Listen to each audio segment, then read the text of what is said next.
Navarro. If you're new to the channel, welcome to the channel. If you've already been subscribed, welcome back, guys. And I wanted to make this video in regards of the whole Rangel Maduro's situation that happened in Colorado. As you guys may know, unless you're hiding under a rock, he got 110 years in prison. Now, one thing you have to understand too is that he had 27 counts of 27 different counts, and in the state of Colorado, when your sentence cannot go together. Like if you get sentenced for the same thing, I mean, if you have all these charges, like in other states, you can do the sentence together. Like if you get 20 years, you get to do 20 years together, right? As they go. So if you got 40 years, you're gonna do still 20 years because they're all together. But in the state of Colorado, it's not that way. If you get 20 years or 25 years per, let's say, per person that passed away, may they rest in peace. If you get 25 years for each one, well, then after the 25th year is over with for the first one, then you start a new sentence. I mean, the new count for the next person, and then the next person, and the next person, and that adds up to all the time, right? So that's what's happening there. I know, guys, you guys have told me this is not that George, you're not a news channel. We already have a news channel, which is 100% true. And shout out to Asian Mike. He does an excellent job on being the news channel for all of us out here on the road. But what I wanted to talk to you guys about too was a situation that I had happened to me when I was a rookie. And just to better understand, for those of you that have never been in the mountains and that are not truck drivers, just so you can kind of better understand what could have happened. I don't know what was going through this young man's head. I don't know what exactly happened exactly. You know, it's just things that were brought up in court. That's all we know, is basically what everybody else knows. So I want to tell you guys my story. And my story started about, I've been driving for 20 years now. And my story started in my first year of driving a truck. So, me being the explorer that I am, that I love exploring, and I love just going different places that I've never been. And I was offered a load to Washington State from Houston. Now, I had 1 year of driving experience, and I had a 99.9% of my driving had been on flat ground. For me, hills was anything west of San Antonio was what I considered a hill or a mountain, you know, because that's all I knew. But for the most part, I stayed on 10 between Jacksonville and Houston, Texas, and just that surrounding area. For the most part, it's flat. So I was given this load to Washington State, and I was like, "Oh, wow, I've never been to Washington State. I've always wanted to see the mountains. Yeah, I'll take it. So it was a load of, I don't remember what it was, but I was at 80,000 pounds. I was entrusted with a very nice truck, very nice trailer, and I got the old Rand McNally out. Those of you that have been out here for a while know what that is. It was the old, I don't have one in the truck. Sorry. Don't get mad at me. But it was the old maps that we all used to use. You know, you open up and you can find the routes, and they were made for trucks. So you could find the truck routes according to where you were going to go. So I made my my route out, and I planned my load out and everything. And I wanted to go through the Colorado Rockies. Never been through the Colorado Rockies. Had seen all the beautiful, you know, movies with the Rockies in the background, all that stuff. And I'm like, wow, I get the opportunity to go through there, which I didn't have to go through there, because those of you that now know, those of you that know, you can go up through Wyoming, and that's probably the better route. But I wanted to go through the Rockies because I'd never been through there. So took off. Everything was pretty uneventful, all the way until I got into Colorado. And I was like, wow, okay, where's the mountains at? Everybody talks about mountains, and this part of Colorado was flat as can be. So, I continued on down, got on the 70 and continued on going down the road. And finally I ran into Denver, and finally I got to the beautiful Colorado Rockies. So I was like, cool. I took off going up the mountain. Everything was beautiful. My eyes were just wide open, just looking at everything. There's some buffaloes that you can see on the way up, and the beautiful scenery and the lakes and the houses, just everything's so nice. Got up to the tunnel. The tunnel was extremely beautiful as well. It was cool. Never been through anything like that in my life. So I was just very excited about it.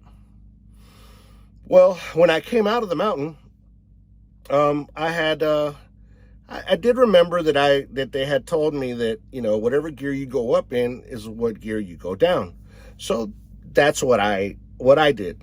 And give it, guys. I never went to a driving school of any sort. This was just another driver that rode with me for 2 weeks and basically got me to go forward and go backwards, and that was it.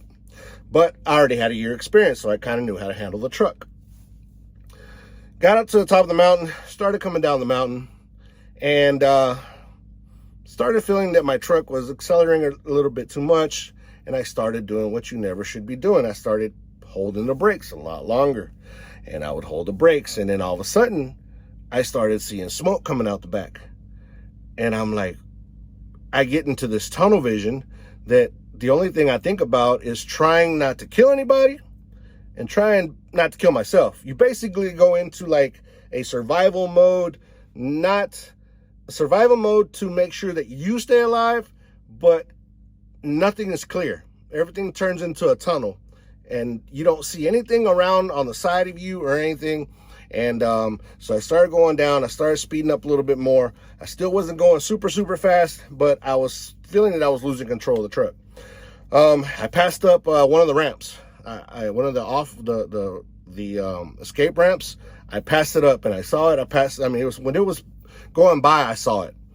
But still, I was trying to make sure that the truck would slow down. I would press on the brakes, and I wouldn't feel anything. I wouldn't feel nothing at all. And then I downshifted one last time, and then it revved up a lot. And knowing that if I tried to downshift one more time, I could potentially go into neutral, and you guys know what happens after that. You have zero help coming down the mountain. So I left it in that gear, and I was able to slow it down. And my whole thinking was just the truck was not to damage the truck, and not to hurt myself, but just trying to slow this thing down. What do? I started panicking. I'm scared. I'm terrified. I was just like, I didn't know what to do.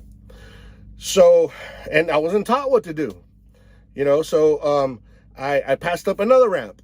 And so that was the second ramp that was gone. And give it, guys, I speak perfectly good English, as you guys can kind of tell. And I read perfect English. So I know how to read all this stuff. But at this point, I was tunnel visioned, and I couldn't for the life of me pay attention to nothing else but trying to get that truck to stop.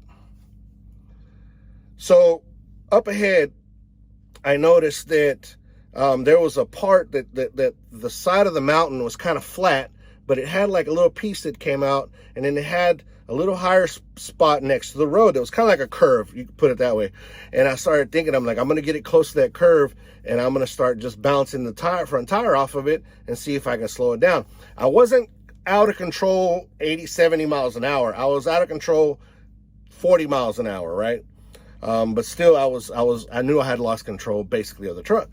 So I started kind of pushing it up against that embankment or whatever, that curb, and I would push it up against that and put all the wheels up against that, and it would feel like it would slow me down a little bit. Then I'd let off, and then it'd slow me down a little bit, because some spots were just where you couldn't get over there, right? There was only some certain spots that were kind of higher. This was on the shoulder, like over to the shoulder. And I'm just, finally, I press on the brakes, just completely press on the brakes. I didn't press on the brakes. I pulled the brakes on the trailer and the truck, both of the brakes. I pulled them, And I just, held on and got it to slow down. And finally, little by little, it slowed down, and finally it stopped. And as soon as it stopped, just the smoke just came around me and just engulfed, like just filled up the cab, because I had my windows down, filled up the cab with smoke, and all the smoke was just coming out. And I was just like that surreal moment to like, wow, am I still alive? Like I'm still alive. Like I'm still here. And it takes me a while to calm down. I finally calmed down. I had to get the seat out of my ass because it was way in there. And shaking. I just finally stopped shaking, and I got outside of the truck. I got out. I looked around, and there was still some red. It wasn't red. There was still a lot of heat. I'd put my hands close to the tires, and I'd feel the heat. So I just sat there, and I was just dumbfounded. I didn't know what to do, right? And then finally, it started slowly and surely. Takes a couple hours for this stuff to cool down. So it cooled down. And another mistake that I made of being inexperienced on situations like that is when you overheat brakes that bad, they crack. Your drums will crack. Not all the time, but most of the time they will crack. So now I had an unsafe truck that I was going to continue going on to Washington. And I did. And I did continue on to Washington. I was way more careful because it was, after that tunnel, it's mountains the rest of the way, basically up to Washington State. And luckily, I made it.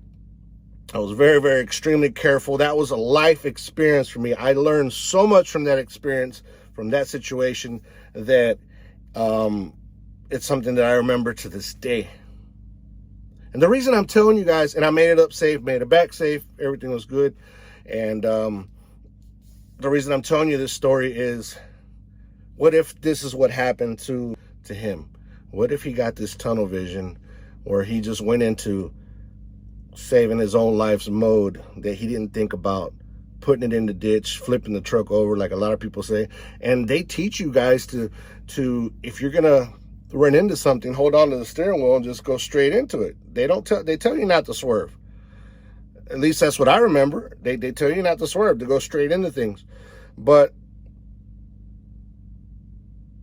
he made a mistake, and I, guys, don't get me wrong. I think that he deserves a type of punishment for his mistake. He knew he had bad brakes, and he continued. The inexperience, right? But he didn't get up that day to try to destroy all the lives that he destroyed that day. And I'm here to tell the story. And luckily, nobody got hurt in my story. But I feel that could have been the situation that this young man was in. He's young, barely started driving trucks, hasn't been on the road long. I think that you should be able to at least read the signs. Like I was telling you, I knew how to read the signs, and I still didn't take the emergency ramps. So I don't care. I don't know if that would have worked, if that would have helped in my situation at all. But I think that you do need to be able to understand and read the signs that are out here in the United States in English. I do think that needs to be something that has to be done. Going to these mom and pop operations, trucking schools that just basically teach you the basics and throw you out there into the lion's den. I think these places need to get shut down, to tell you the truth, because they created this monster, or they created this situation because very inexperienced. Now, I've heard of mega carriers doing like badges. I don't remember where I heard this, but you get a badge for being in the mountains. You get a badge for going to the East Coast. So you're kind of trained into going to all these different scenarios. Not all of them do that, but I've heard that there's some that do that, which I think is great. I think it's great, even though the trainer most of the time is brand new too. that are on these mega carriers, but whatever. But these mom and pop operations, I think, are the ones who get a lot of people killed and hurt, because they just show you, like I said, the basics. They let you use. I have a cousin of mine, Jose. He just went through this, and he paid these people all this money to go take this test, and they give you like a bobtail truck with a trailer, and you go take the test. But luckily, he didn't pass, and he went to a mega carrier, and then he went through their schooling, and he says that it's been way better, and he's out driving right now, so he's out doing his thing. I think he went to Schneider, matter of fact. So companies as well. Companies are also should be accountable to all this stuff. They need to do their background checks. They need to really figure out if this person is telling the truth or not. They need to call these other previous employers to find out if this guy has the experience. And guys, these companies that knowingly know that these drivers don't have the experience are going to send them up in the mountains with very little experience. I don't know what kind of company they're trying to run. I think that is a disaster. If you're gonna have a small company like that, get somebody to ride with them a couple times or a couple of weeks, so they could get the feeling of how it is to be in the mountains. Being in the mountains is night and day from being on a flat road. I mean, night and day. There's so many situations up there in the mountains. You got your brakes issues. You got there's a lot of crazy wildlife up there in those mountains. You got wind, a lot of wind up there. You got snow, ice, all that way more than it is down here in the flat areas. And for those of you that think that you're going to go get this license and you're going to be used to driving on flat ground, and then you get to a company that requires you to go up there, it's going to be a rude awakening. I guarantee you that. A rude awakening. And hopefully what happened to this young man does not happen to you, because that is a recipe for disaster. Yes, it is. I know now. I've got the experience now. Anything could happen to me too. I mean, I'm not going to sit here and say that things can't happen to me.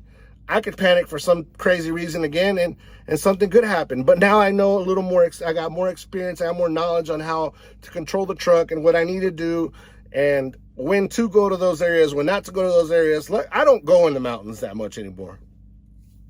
They can have it. I stay down in the more flatter areas. That's just what I want. That's just what I'm going to do. I'm not going to go up there. I'm not going to put myself in that situation. So, and the truck, you can have everything. You can have everything.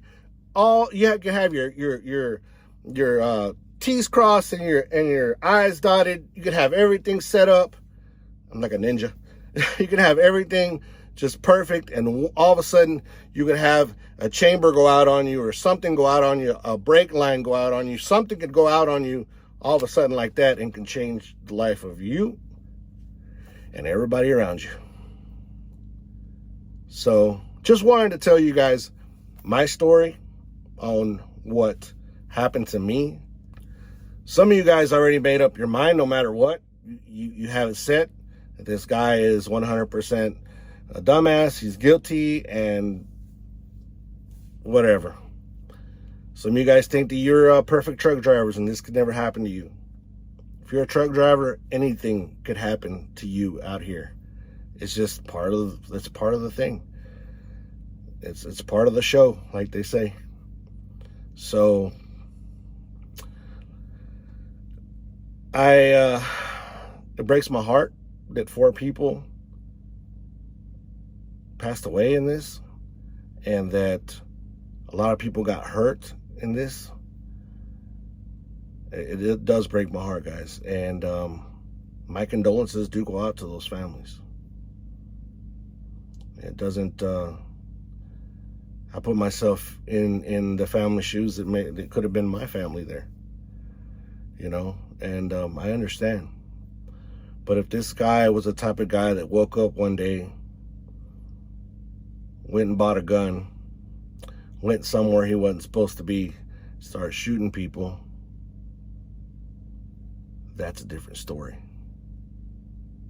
But I'm sure that this guy right here didn't have that on his mind when he woke up that morning. But that's it, guys. Thank you guys again for joining me one more time, guys. Don't forget to be kind to one another. Help anybody needs help. Merry Christmas to everybody. Have a happy new year. Anybody contemplating suicide, 1-800-273-8255. And last but not least, like always, military men and women, thank you so much for your service. See you guys on the next video. Peace. We're out of here.